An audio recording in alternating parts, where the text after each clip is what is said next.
Dan imam agar berniat menjadi imam.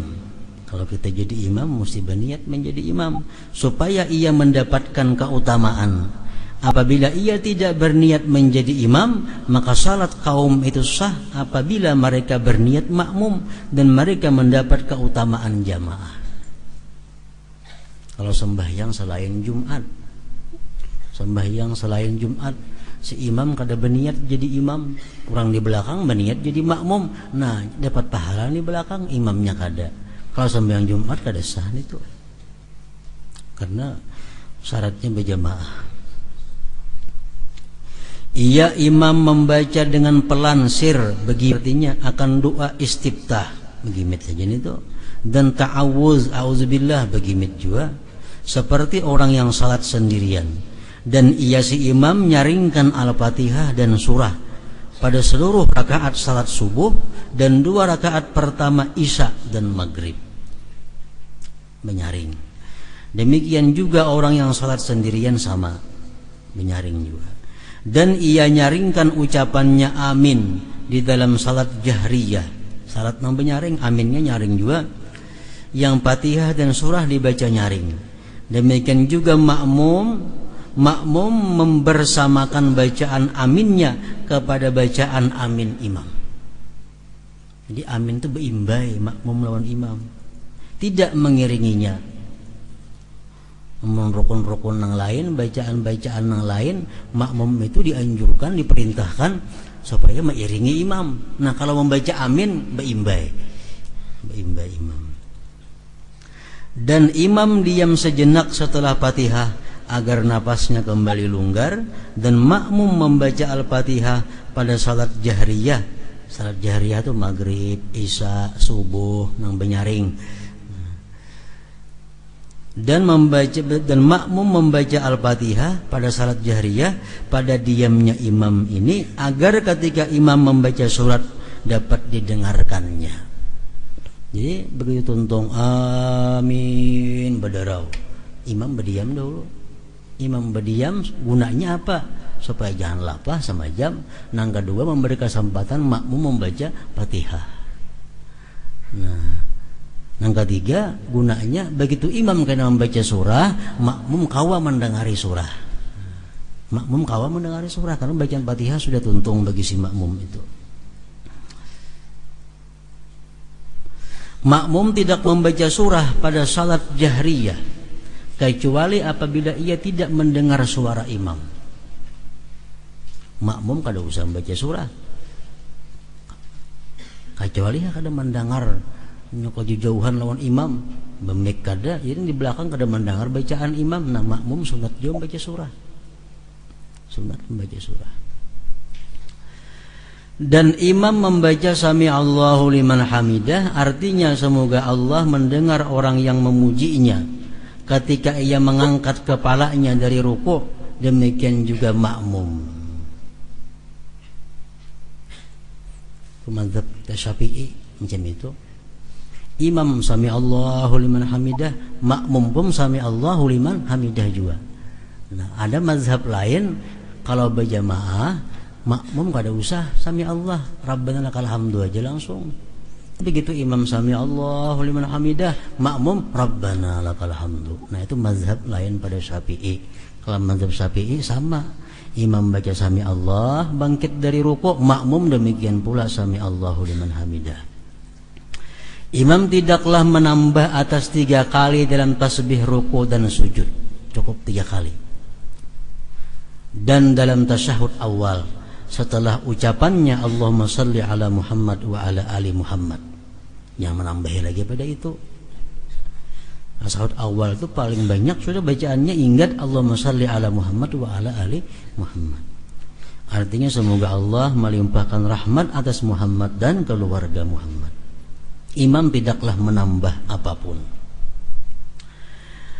Pada 2 rakaat yang terakhir imam mencukupkan dengan al-fatihah, dan ia tidak memperpanjang atas kaum. Kada usah bersurah lagi. Rakaat ketiga keempat itu kada ada lagi surah.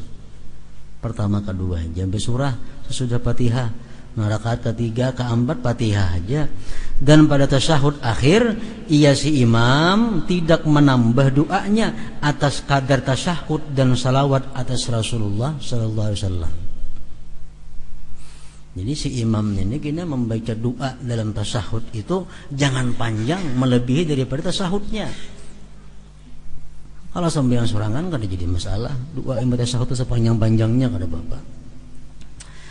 Ketika salam si imam, ia berniat membaca salam atas kaum dan malaikat, dan kaum itu berniat menjawabnya dengan ucapan salam mereka. Imam itu bertetap sesaat sehingga manusia selesai salam, dan ia menghadap mereka dengan wajahnya. Yang lebih utama adalah ia tetap jika di belakang kaum laki-laki terdapat kaum perempuan, agar kaum perempuan itu pergi sebelum imam. Jadi amun imam ini di belakangnya ada jamaah bini-bini, imam berdiam dulu di tempat penyembayangannya, sementara binian bulikan pada hulu.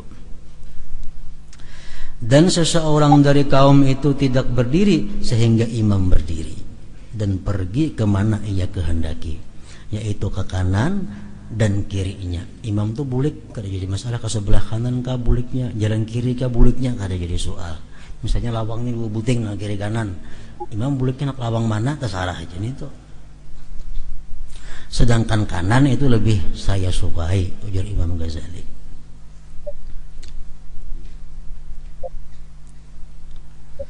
Macam membaca wirid biasanya. Nah, membaca wirid itu ada sebagian ulama yang mengatakan si imam ini menghadap ke makmum, jamininah baca wirid. Ada sebagian ulama fikih mengatakan imam menghadap ke pinggir sana, nah, makmum di sebelah kanan, macam kita biasa. Ada yang demikian pendapat.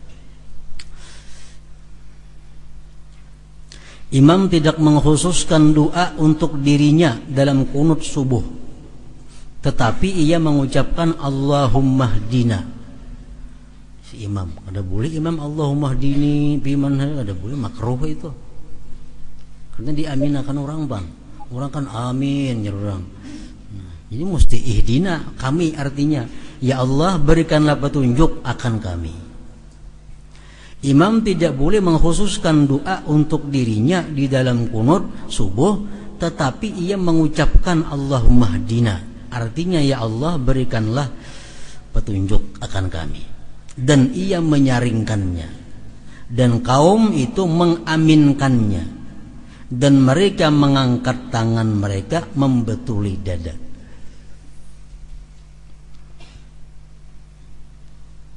Dan imam tidak mengusap wajahnya ketika selesai berdoa. Jadi mengangkat tangan Mbak Amin kunut itu membetuli dada. Ada yang Mbak Amin yang macam ini, ada yang macam ini. Dalam kitab Busral Karim disebutkan yang lebih baik itu yang macam ini.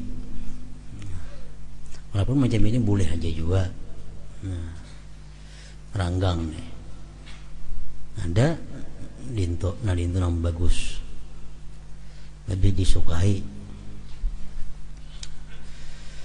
Dan imam itu mengusap wajahnya ketika selesai berdoa.